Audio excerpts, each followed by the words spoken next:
రాజకీయాల్లో అసలు ఎథిక్స్ అనేవి ఉంటాయా? ఖచ్చితంగా ఉంటాయి. కానీ అవి ఎంతవరకు పాటిస్తున్నారు? ఇప్పుడు ఆ వైసీపీ ఎమ్మెల్యేలు జీతాలు తీసుకుంటున్నారు సభకు హాజరు కాకుండా అనేది. దీని మీద స్పీకర్ ఎథిక్స్ కమిటీ నుంచి ఒక నివేదిక కూడా అడిగారట. గతంలో కూడా చాలాసార్లు అన్నారు అసెంబ్లీకి హాజరు కావట్లేదు, 60 రోజులు ఎన్ని రోజులు రాకపోతే గనక వాళ్ళ సభ్యత్వాన్ని కూడా రద్దు చేసే అధికారం అసెంబ్లీకి ఉంటుంది, స్పీకర్కి ఉంటుంది అనేది. ఇప్పుడు తాజాగా జీతాల విషయంలో అంటే ఇక్కడ క్లారిటీ ఏంటంటే సభ అనేది 365 రోజులు అయితే సభ జరగదు. ఖచ్చితంగా సభ సీజన్ బట్టే సమావేశాలు జరుగుతాయి. ఆ ఎన్ని రోజులు జరుగుతాయి అనేది అప్పుడు ప్రవేశపెట్టే బిల్లులను బట్టి ముందుగా ఒక ప్రకటిస్తారు. అంటే ఎమ్మెల్యేలకి జీతాలు అనేది ఓన్లీ సభకు వెళ్తే మాత్రమే ఇస్తారా? ఆ నియోజకవర్గానికి ప్రాతినిధ్యం వహిస్తున్నారు కాబట్టి శాసనసభ సభ్యుడిగా జీతాలు ఇస్తారా? ఒకవేళ సభకు వెళ్ళకపోతే ఇంకా జీతాలు తీసుకోకూడదా? ఇలాగా సామాన్య మానవులకు చాలా అనుమానాలే ఉన్నాయి. ఏంటి ఇదే అంశం మీద చర్చించే ప్రయత్నం చేద్దాం. సరే, మనకి ఎంతసేపటికి కూడా ఒక మైండ్ గేమ్ నడపడానికి మన చేతిలో ఉన్న పత్రికలతో మనకు అనుకూలంగా ఉండేటటువంటి వాళ్ళతో కబుర్లు చెప్పడం తప్ప గతంలో ఏం జరిగింది? ఇప్పుడు ఫర్ ఎగ్జాంపుల్ నాదెళ్ల మనోహర్ స్పీకర్గా ఉన్న టైంలో 150 మంది ఎమ్మెల్యేలు రాజీనామా చేశారు. మరి రాజీనామా చేసాక వాళ్ళు సభకి రాకూడదు కదా? ఎట్టొచ్చారు? జీతాలు తీసుకోకూడదు కదా? ఎట్ట తీసుకున్నారు? 3 సంవత్సరాలు వాళ్ళందరూ కూడా. ఇంకోటి ఎథిక్స్ ఉంటే అప్పుడు ఏం చేయాలి? లెక్క ప్రకారం అయితే స్పీకర్ అప్పుడే నిర్ణయం తీసుకోవాలి కదా. కానీ రాజకీయ అస్థిరత నెలకొంటుంది. 157 మంది ఎమ్మెల్యేలు రాజీనామా అంటే అసెంబ్లీ డిజాల్వ్ అయిపోయినట్టే, మెజార్టీ ఎమ్మెల్యే రెసిగ్నేషన్ కదా. దాంతో ఏం చేశారు? అలాగే నెట్టుకొచ్చి ఎలక్షన్స్కి కరెక్ట్గా లాస్ట్ సెషన్లో లాస్ట్ రోజున కొంతమంది రాజీనామాలు ఆమోదించినట్టు, కొన్ని రాజీనామాలు తిరస్కరించినట్టు చేసేసారు. It is a game, political game.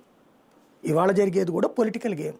Political గేమ్లో ఎథిక్స్ లాంటి పదాలను తీసుకొచ్చి ఒకటి మాట్లాడతారు. వెరీ గుడ్, బాగుంది.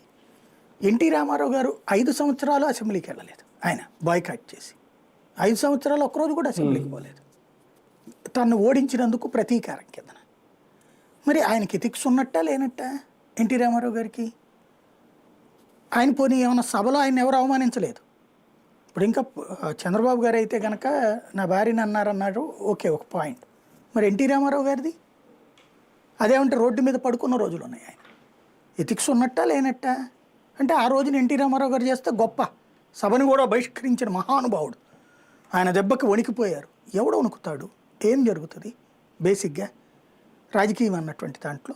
కానీ ఆ రోజున అలా ఆర్భాట ప్రచారాలు చేశారు.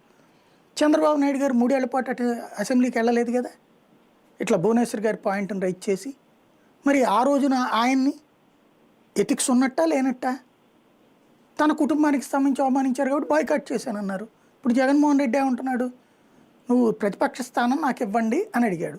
నీకు అర్హత లేదయ్యా అన్నావు. Yes, correct. దాని తర్వాతన ఇదిగో ఇంకెవరూ లేనప్పుడు ఇప్పుడు మొత్తం 4 పార్టీలు ఉన్నాయి. 3 ఒక్క కూటమిలో ఉన్నప్పుడు మిగిలిన ఒక్కనే కాబట్టి నాకు ప్రతిపక్షం ఇవ్వండి అన్నాడు. దాని మీద కోర్టుకి వేశాడు. మీకు నిజంగా ఎథిక్స్ ఉంటే కోర్టుకి వివరణ ఇవ్వాలి కదా మీరు. కోర్టు ఏమడిగింది? ఇవ్వచ్చా ఇవ్వకూడదా? రూల్ ఏమన్నా ఉందా? రాజ్యాంగంలో ఏమీ లేదు. ఫస్ట్ స్పీకర్గా ఉన్నటువంటి ఆయన, మొట్టమొదట లోక్సభ స్పీకర్గా ఉన్నటువంటి ఆయన, అప్పట్లో కాంగ్రెస్ కాకుండా కమ్యూనిస్టులు, జనతా పార్టీ, ఇట్లా రకరకాల పార్టీలు గెలిచారు. కాబట్టి ప్రతిపక్ష స్థానం మరి ఎవరికి ఇవ్వాలి? 5-6 గెలిచినప్పుడు. కాబట్టి ఆయన ఒక ప్రొసీజర్, ఆయనంతటా ఆయన ఆ రోజుల్లో పెద్దరికంగా పెద్ద మనిషి చెప్తే వినే రోజులు కదా. అప్పుడు పెద్దరికంగా తీసుకొచ్చినటువంటి మొట్టమొదటి పద్ధతి ఏంటయ్యా అంటే దాన్ని ఏమంటారంటే ప్రిసీడియం అంటారు. అంటే సంప్రదాయం. ఆయన సృష్టించిన సంప్రదాయం ఏంటంటే ప్రతిపక్ష స్థానానికి మినిమం 10% సభ్యులు ఉండాలా. ఆ 10% సభ్యులు పైన ఉన్నటువంటి వాళ్ళకే ప్రతిపక్ష స్థానం వస్తుంది. అది ఒకళ్ళకో ఇద్దరికో ముగ్గురికో వస్తే కనుక ఒకవేళ 10% పైన ఎవరికైతే అత్యధిక సీట్లు ఉన్నాయో వాళ్ళే ప్రతిపక్ష నాయకుడు అని చెప్పారు. ఇది ఆనాడు తీసుకున్నటువంటి ప్రొసీజర్ అనమాట. అట్లాగా మొదటి సెషన్ అప్పుడు ఒక ప్రతిపక్ష నాయకుడికి వచ్చింది. అట్లా కొనసాగుతూ వచ్చింది. అసెంబ్లీల్లో కూడా అదే సంప్రదాయం కొనసాగింది. మొదట్లో కాంగ్రెస్ పార్టీ అధికారంలో ఉన్నప్పుడు ప్రతిపక్షం ఏడ తెచ్చినప్పుడు ఇయే కదా. అప్పుడు ప్రతిపక్ష స్థానం అంటే ఇట్లాంటి ప్రాతిపదికన ఎందుకని ప్రతిపక్షాలను తొక్కేయడానికి నాడు కాంగ్రెస్ పార్టీ వేసిన ఎత్తుగడది. ఎందుకంటే దేశవ్యాప్తంగా మిగతా పార్టీలు చిన్న చితకానే కదా, కమ్యూనిస్టులు అక్కడక్కడ చిన్న చిన్న ప్రయారిటీనే ఉంది. అలాగే ప్రాంతీయ పార్టీలు అప్పటికి లేవు అసలు. ఈ జనతా పార్టీ కూడా కొంచెమే ఉంది ఆ రోజున. కాబట్టి ఈ స్వరాజ్ పార్టీ ఇట్లాంటివన్నీ ఆ రోజుల్లో ఉన్నటువంటి కొద్దిగా ఉన్నారు. వాళ్ళకి ప్రతిపక్ష స్థానం దక్కకుండా చేయడం కోసం ఆ రోజు తీసుకొచ్చిన సంప్రదాయం అది. ఏది 10% మినిమం ఉండాలన్నట్టు. అంబేద్కర్ గారికి రాజ్యాంగంలో రాయడం చేత కదా ఏంటి, ఎందుకు రాయలేదు ఆయన? దాంట్లో ఎవరో ఒకళ్ళు ప్రతిపక్షం ఉండాలి, అధికారం ఉన్నప్పుడు ప్రతిపక్షం లేకపోతే ఎట్లాగా. కాబట్టి ఆయన చక్కటి ఆలోచన చేసి వదిలిపెడితే వీళ్ళు గౌరవనీయంగా బ్రతుకుతారని, వీళ్ళు గౌరవనీయంగా కాకుండా దాంట్లో గర్హనీయమైనటువంటి ఒక నిర్ణయం తీసుకున్నారు. దాన్ని కొనసాగిస్తూ వచ్చారు 10% అనేటటువంటి సంప్రదాయం. అయితే ఇది స్పీకర్లకే వదిలేశారు. ఈ స్పీకర్లకే వదిలేసినప్పుడు ఇదే ఆంధ్రప్రదేశ్లో ఎన్టీ రామారావు గారు మూడోసారి గెలిచినప్పుడు, అంటే ఫస్ట్ 83లో గెలిచారు, తర్వాత ఆయన దించేయడం, 85లో మళ్ళీ రాజీనామా చేసి ఎన్నికలకు వెళ్ళడం, 89 దాకా ఉన్నారు. 89 తర్వాతన కాంగ్రెస్ గెలిచింది, 94 దాకా ఉంది. 94లో గెలిచినటువంటి సందర్భంలో కాంగ్రెస్ పార్టీకి 10% రాకపోతే అప్పుడు 26 స్థానాలే వచ్చినాయి ఉమ్మడి రాష్ట్రంలో 294 గాను. వచ్చినప్పుడు 30 రావాలి కదా, రాలేదు, 26 వచ్చినాయి. దాంతో అప్పుడు ఇవ్వకూడదు ప్రతిపక్ష స్థానం. కానీ పి జనార్దన్ రెడ్డికి ఇచ్చారే ప్రతిపక్ష స్థానం? లేదు అని వీళ్ళు చెప్తున్నారు. ఉంది, ఎందుకంటే నేను ప్రత్యక్ష సాక్షిని. అప్పుడు సిటీ కేబుల్లో కవర్ చేసేవాడిని. నేను పీజేఆర్తో ఇంటర్వ్యూ చేశాను ప్రతిపక్ష నాయకుడిగా. ఆయనతో విజయవాడ వచ్చినప్పుడు పీజేఆర్ విజయవాడ వచ్చారన్నమాట 2-3 సార్లు కూడా ప్రతిపక్ష నాయకుడు హోదా. ఆయనకి సెక్యూరిటీ ఎస్కార్ట్ అన్నీ ఇచ్చారే ప్రతిపక్ష నాయకుడు అని చెప్పేసి. రికార్డు చూపెట్టలేదంటే అది నాకు తెలియదు. ఇక్కడైతే హోదా వచ్చింది, ఆయనకి తగినటువంటి భద్రత. పోనీ ఇప్పుడు జగన్మోహన్ రెడ్డికి మాజీ సీఎం హోదాలో సెక్యూరిటీ కల్పిస్తున్నాం అనొచ్చు. పోనీ పీజీఆర్కి అట్లా లేదుగా, మాజీ సీఎం కూడా కాదు కదా, మరి అట్లా ఇచ్చారు మీరు ఎస్కార్ట్ ఇవన్నీ కూడా హోదా. వాస్తవంగా అప్పుడు ఏం జరిగింది అంటే ఎన్టీ రామారావు దిగిపోయి చంద్రబాబు నాయుడు టేకప్ చేశారు కదా, ఆయన ఆ రోజున ప్రతిపక్ష స్థానం ఉండనీయమని చెప్పి వదిలేశారు. ఎందుకంటే కాంగ్రెస్ నుంచి సపోర్ట్ కూడా కావాలి కాబట్టి. అలాగా ప్రతిపక్ష నాయకుడికి ఉన్నాడు పీజీఆర్. ఆ తర్వాత ఇచ్చారు కదా. ఎక్కడ ఎందుకు మొన్న ఢిల్లీలో జరిగినటువంటి ఎన్నికల్లో భారతీయ జనతా పార్టీకి వచ్చింది 3 సీట్లే జాతీయ స్థాయి, ఇదే అక్కడ అసెంబ్లీలో, ఢిల్లీ అసెంబ్లీలో ప్రతిపక్ష స్థానం ఇచ్చాడు కేజ్రీవాల్. అప్పుడు తర్వాత 8 సీట్లే వచ్చినాయి, అప్పుడు ప్రతిపక్ష స్థానం ఇచ్చాడు కేజ్రీవాల్. అంటే అక్కడ ఉన్నటువంటి ప్రభుత్వపు ఆలోచన మీద ఆధారపడి ఉంటుంది. ఇప్పుడు జగన్కి ఇవ్వచ్చు, బట్ ఇక్కడ ప్రిసీడియం ప్రకారం ఇవ్వదలుచుకోలేదు, ఎనఫ్ వదిలేసే. ఇప్పుడు కోడెల శివప్రసాదరావు గారు స్పీకర్గా ఉన్నప్పుడు రోజాని సస్పెండ్ చేస్తే రోజాని తిరిగి తీసుకోమని చెప్పి సుప్రీంకోర్టు ఆర్డర్ వేసింది. కానీ రానియలేదు, మా చేతిలో ఉన్న హక్కు అని చెప్పేసి, అధికారం అని చెప్పి. మరి అది ఎట్లాంటి ఎతికలు ఇక్కడ? అట్లాగే ఇక్కడ ఇవ్వదలుచుకోలేదు, నువ్వు ఇవ్వని దానికి ఇదిగో అని చెప్పారు, రైట్, వాళ్ళు రావట్లేదు. నా దృష్టిలో అయితే జగన్ చేస్తున్న తప్పది. అసెంబ్లీకి వెళ్ళాలి, కేసీఆర్ అయినా జగన్ అయినా అసెంబ్లీకి వెళ్ళాలి. వాళ్ళు అవమానిస్తే అవమానింప చేసుకోవాలి, ప్రజలు చూడాలి. ఆ చూసినప్పుడు ప్రజల్లో ఒక ఫీలింగ్ వస్తుంది, ఒక ఎమోషన్ వస్తుంది.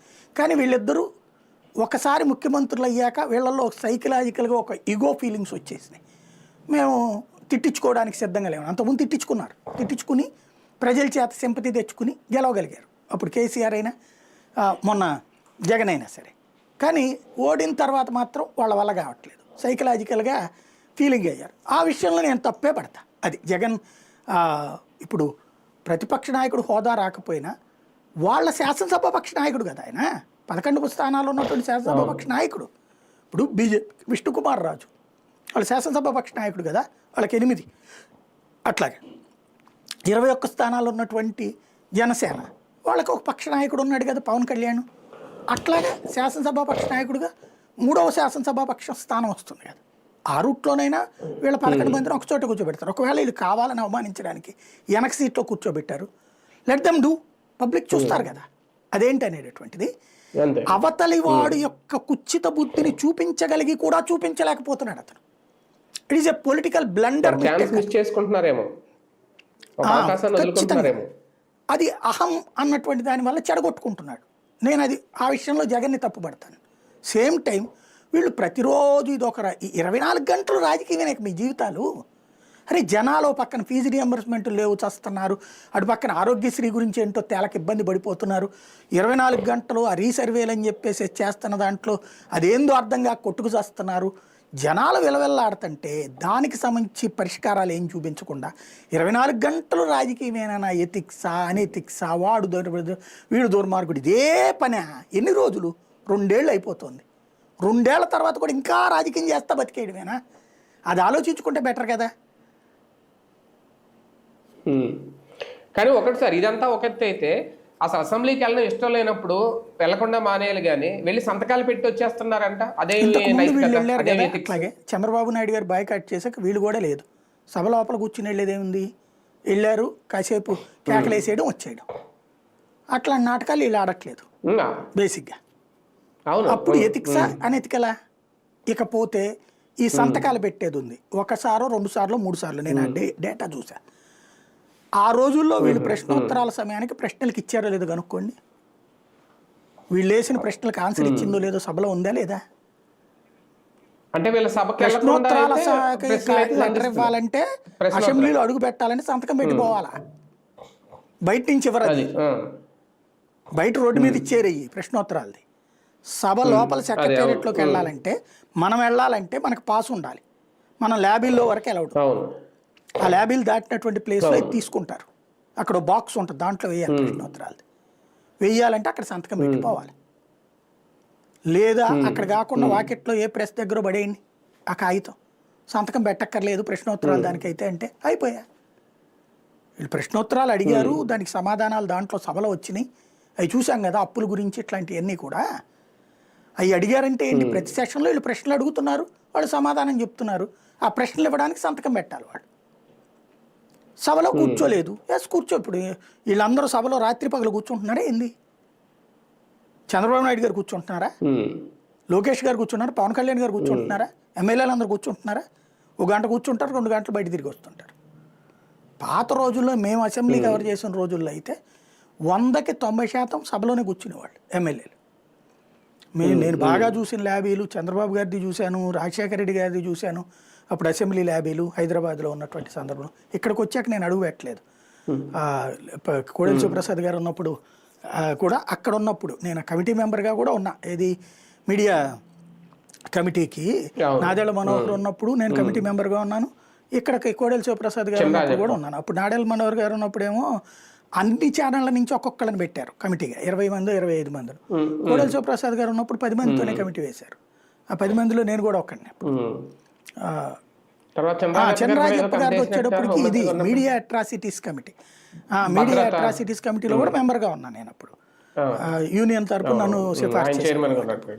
కాబట్టి నేను అవన్నీ చూసిన ఉండే వాటిలో బేసిక్గా ఏంటంటే సభ ఇదివరకటి రోజుల్లో అయితే ఎమ్మెల్యేలు సిన్సియర్గా ఉండేవాళ్ళు. ఇంకోటి ఇప్పుడు వీళ్ళకి కూడా ఎందుకు ఇంట్రెస్ట్ ఉండట్లేదంటే, ఇప్పుడు నేను చూడండి తెలంగాణ అసెంబ్లీ నెలంతా పెడతాం అన్నారు, కేసీఆర్ సంగతి అది ఇదని చెప్పేసి. సరే కేసీఆర్ కూడా తప్పది, శుభ్రంగా వచ్చి కూర్చుని ఆ ఇరిగేషన్ గురించి మాట్లాడాలి. మళ్ళీ తను మాట్లాడడం ఏం చేస్తే అటెన్షన్ అంతా తన వైపుకి వచ్చేస్తే తన కొడుక్కి దెబ్బని అతను ఆగుతున్నాడు. ఇప్పుడు ఇక్కడైనా అదే, జగన్ పోని తను కాకపోతే మిగతా ఎమ్మెల్యేలు పంపించవచ్చు. కానీ ఇప్పుడు కనుక మండల్లో బొత్సాకి ఎట్లా క్రేజ్ వస్తుందో ఇక్కడ ఏ పెద్దిరెడ్డికో క్రేజ్ వస్తుందని ఆగుతున్నాడు ఆయన. అది తప్పే నన్ను అడిగితే. రెండో వాళ్ళని కూడా ఎదగనేయాలి. ఇప్పుడు రాజశేఖర రెడ్డి ఉన్నప్పుడు బోల్డ్ అంతమంది మాట్లాడేవాళ్ళు, చంద్రబాబు నాయుడు ఉన్నప్పుడు బోల్డ్ అంతమంది మాట్లాడేవాళ్ళు. నన్ను అడిగితే షాడో గవర్నెన్స్ అనేది రాజశేఖర రెడ్డి చంద్రబాబుకి పెట్టిన ఎత్తు. అప్పట్లో చంద్రబాబు నాయుడు ముఖ్యమంత్రిగా ఉన్నప్పుడు, రాజశేఖర రెడ్డి ప్రతిపక్ష నాయకుడిగా ఉన్నప్పుడు ఒక్కొక్క శాఖ ఒక్కొక్క ఎమ్మెల్యేకి అప్పచెప్పాడు రాజశేఖర రెడ్డి తన పార్టీలో ఉన్నటువంటి వాళ్ళు. వాళ్ళు ఇక ఆ కన్సర్న్ ఫైల్స్ సంపాదించడమే చూసుకునేవాళ్ళు, రోజు దాని మీద అసెంబ్లీలో పట్టుకునేవాళ్ళు. వాళ్ళ చేత అదంతా మాట్లాడినిచ్చి చివరిలో రాజశేఖర రెడ్డి జోక్యం చేసుకునేవాడు. చంద్రబాబు నాయుడు మాట్లాడేటప్పుడు లేకపోతే ఇంకోళ్ళు మాట్లాడేటప్పుడు రాజశేఖర రెడ్డి జోక్యం చేసుకుని ఎత్తు పెట్టేవాడు, చెక్ పెట్టేవాడు. అట్లా ప్రతిపక్షం ఒక వ్యూహాత్మకంగా నడిపాడు. అట్లాంటి వ్యూహం జగన్ దగ్గర మిస్సింగ్. అది రెండవది ఏంటంటే సార్, ఒకటి ఇక్కడ సభ లోపలికి వెళ్ళలేకపోవడం ఒకటి, సభకి వెళ్లకుండా జీతాలు తీసుకోవడం ఒకటి. ఇక్కడ రేపొద్దున ఏదో వీళ్ళు రూల్ చెప్తున్నారు కదా, 60 రోజులకి ఎక్కువ సభకు హాజరు కాకపోతే సభ్యత్వం రద్దు చేస్తామని. ఇప్పుడు ఈ నివేదిక ఏమిస్తుంది అనేది ఎథిక్స్ కాబట్టి రద్దు చేసే అవకాశం చేసినా ఇవన్నీ ఏదిగా చచ్చేది కదా. 60 రోజులు అనేటటువంటి దాని ప్రకారం అయితే కనుక ఇప్పుడు వీళ్ళందరిది ఇప్పటిదాకా అటెండ్ అయినట్టే లెక్క. అయిన తర్వాత ఇప్పుడు నెక్స్ట్ సెషన్స్ సంతకాలు పెట్టారు కాబట్టి. అయిపోయినట్టే. కాదని చెప్పడానికి ఊరికినే ఉపన్యాసాలు ఇవ్వగలరు కానీ యాక్షన్ తీసుకోమనండి. రేపు పొద్దున సుప్రీంకోర్టు దాకా వెళ్తుంది ఇష్యూ. ఇప్పుడు జరిగేది ఏంది అంటే రాబోయేటటువంటి రోజుల్లో ఈ పాయింట్ ఒకటి వస్తుంది. మన దాన్ని ఏమంటారంటే సభకి సంబంధించి జగన్ విషయంలో తీసుకోవచ్చు. అది ఎప్పుడు టోటల్గా నీకు ఇన్ని రోజుల సభల్లో 60 రోజుల పాటు రాకపోతే అనేది లెక్క. అది కూడా అసెంబ్లీ తీసుకున్న నిర్ణయం. దానికి జగన్ ఏం వెళ్తాడు కోర్టు కేసి. నేను ఆల్రెడీ కోర్టులో వేసానండి, కోర్టు స్పీకర్కి నోటీస్ ఇచ్చింది. ఏమయ్యా ఆయన అడుగుతున్నాడు ప్రతిపక్ష స్థానం పరిస్థితి ఏంటని. సమాధానం చెప్పాల స్పీకర్ ఈ రోజు వరకు. మీరు అది తేల్చే వరకు నన్నట్టు యాక్షన్ తీసుకుంటారు, స్టే ఇవ్వమంటాడు, కథం. కోర్టు కూడా తేల్చాలి కదా. ఇప్పుడు ఇదివరకు అయితే కనుక శాసనసభ వ్యవహారాలు కోర్టులు జోక్యం చేసుకునేది కాదు. కానీ క్రమంగా ఆ గౌరవాన్ని స్పీకర్లు కోల్పోయారు. రాజకీయ పార్టీ కార్యకర్తలాగా మాట్లాడుతున్నారు వాళ్ళు. రాజకీయ పార్టీ కార్యకర్తలాగానే పనిచేస్తున్నారు. ఇప్పుడు ఒక ఆయన పేరేంటి, మన అమలాపురం బాలయోగి స్పీకర్గా ఆయన నిష్పక్షపాతంగా చేశాడు. అట్లాగే కమ్యూనిస్ట్ నాయకుడు అప్పట్లో లోక్సభకి స్పీకర్గా చేసినప్పుడు అద్భుతంగా పనిచేసుకొచ్చాడు. బ్యాలెన్సింగ్ చెయ్యాలి స్పీకర్ అంటే. ఇప్పుడు నిన్న జడ శ్రవణ్ కుమార్ అడిగితే వీళ్ళే ఆర్టీఐ యాక్ట్ ప్రకారం ఇచ్చారు సమాధానం. ఇంతవరకు పార్టీకి రాజీనామా చేయలేదు వీళ్ళు. చేసిన లెటర్లు అక్కడ ఏం సబ్మిట్ చేయాలి సెక్రటేరియట్. నువ్వు ఇప్పుడు ఆయన ఒకటి విధానంగా చూసుకోండి. సాక్ష్యంగా మన వెంకయ్యనాయుడు గారు ఉపరాష్ట్రపతి అయ్యాక వెంటనే పార్టీకి రాజీనామా చేశాడే, ఎన్నికల్లో పోటీ చేసేటప్పుడే చేసి ఆ తర్వాత ఆయన వాటికి కూడా మళ్ళీ పార్టీలోకి వెళ్ళలేదే, వెనక్కి సభ్యత్వం తీసుకోలేదే.